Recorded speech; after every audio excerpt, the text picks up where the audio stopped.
This very important and very special video that I'm doing covering who the true biblical Hebrews are. I first off want to say, as if the warning at the beginning of the video wasn't enough, I want to make sure and reiterate this, that I'm not a racist person, nor am I a person that hates certain individuals. I love all of humanity. I want to see all of humanity making a new kingdom. But nevertheless, there is true Hebrews. There is a true people of the Most High that is scattered throughout the nations of the earth this day. It is not whom that many people believe they are, such as the so-called Jews in the nation-state of Israel that we so see before us right now.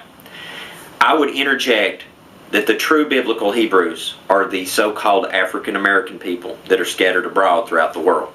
Now, I will show you through a mass amount of evidence that I'll put up on the screen right here, verses below, and you can do your due diligence and research these things out to see if they be so. It is very important that you understand who the true Hebrews are, because that end-time prophecy, lots of it, surround these individuals. I am a Gentile. I know exactly who I am, but it seems to be the one group of people in the world that have been, by the rest of the world, tried to be dumbed down to the fact or completely erase their history from history, is the African American people, so-called, that are scattered throughout the nations. Now, please understand that not every single black person is a true Hebrew, but it is those that are under the curse of Deuteronomy 28. And you'll be able to tell by the time that I'm done giving you this information in this video who the true Hebrews are, and you may be one of them. So let's begin. In the early pictures that you would see depicted in worship places, churches, and things of this nature, as you can see right here in this image right here, and others that I'll continue to put up, that Messiah was depicted as a black person, an African American person. And this is totally different to what we see as Roman Catholicism was further introduced and spread abroad throughout the world. We always see a white Caucasian Messiah being depicted. And I want to reiterate throughout this that I'm not being racist. I love every single person in humanity. It's very important we know who the true Hebrews are. And anyway, as time progressed, though, these paintings and the depictions went from the black African American features to a more Caucasian white feature. And this wasn't done overnight. This was a slow sifting process as to what we have today. Now, in every church house and on their walls, we see a white Messiah. And this could not be further from the truth. Now, I'll put links in the bottom of the video description where you can go see a lot of these abroad on the internet. And I encourage you to research Google, because there's so many remaining artifacts of this from centuries before. As we move forward, there is, after Noah come off the ark, and the sons, Shem, Ham, and Japheth, the sons of Ham is a guidepost that we can use to help us find the true Hebrews, because the sons of Ham, the true Hebrew Israelites, always blended with the sons of Ham. And I'll give you many examples of this. As we read in Genesis 10, it gives the genealogy, and so we can see the beginning of the division of people. But the Egyptians come from their father Ham.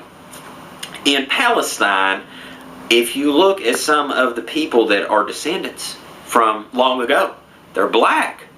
Although we have other people of ethnic background moved into Palestine today, the people that intermingled with the true Hebrews, the Palestinians, many of them are black.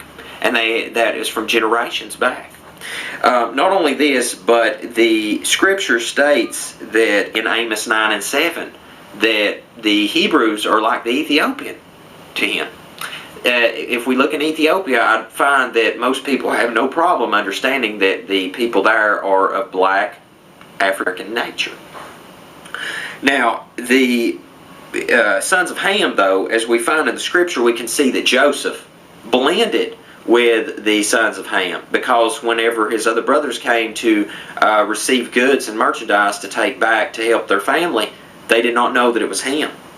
Now, this could have not went down if he was another ethnic background, whatever color that may be, to blend with the black African American Egyptian at that time. I'm sorry, they're not American at all, but the black African Egyptian. Okay, so Moses and make sure to read the scripture as well. Moses blended with the sons of Ham, the Egyptians, because he passed as their own people. We can find this recorded in scripture. In Acts chapter 21, we find Shaul, Paul, passed as a Egyptian, and was asked this because he spoke Greek. If a man spoke Greek and he was Caucasian color as me, the Roman soldier may have just thought, hey, he's a Greek. But he had to ask him because the ethnic color. Yahushua fled into Egypt. His mother and father took him into the land of Egypt whenever Herod sought his life. Therefore, these people were able to blend and look the same. This is so important to understand because not only is it found in Scripture, but even secular examples such as this right here, National Geographic, showed the black pharaohs of Egypt. See, before the Arab people came in and took over what is modern-day Egypt now as an ethnicity, the people that was there beforehand were of African black characteristic.